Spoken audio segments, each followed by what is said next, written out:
Mario is Missing is a unique game. It happens to be the first game I ever played on SNES, and I actually got pretty far. The game was released for PC, NES, and SNES, but in this video, I'll stick to the SNES version. The game starts off with Luigi and Yoshi just hanging around outside Bowser's castle. Talk about loitering. Then, boom, Mario falls out of the sky. Then of course, Luigi has to say, "Glad you could drop it. Come on dude, that's your brother. He could have gotten hurt." Anyway, for some god-awful reason, Luigi says, "Come on, let's go."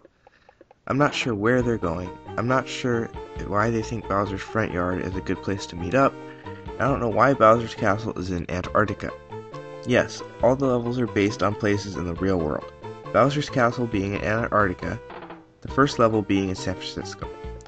It's actually a pretty cool concept, but one thing absolutely ruins this. It's an educational game. Come on, no one wants to learn when they play video games. Actually, it's not so much learning as it is guessing. As you find artifacts, you have to bring them to one of 3 Princess Peaches that are located throughout each stage. In order to prove the artifact is real, you have to answer questions. You can talk to some people wandering around the stage, who will tell you about the artifacts, but finding them and then finding your way back is somewhat tedious.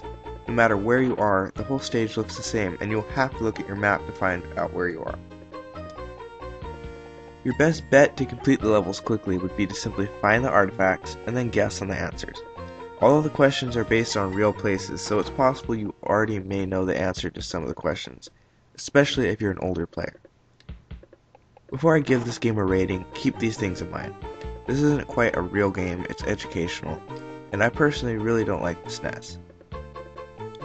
Now bearing that in mind, I give this game 2 stars.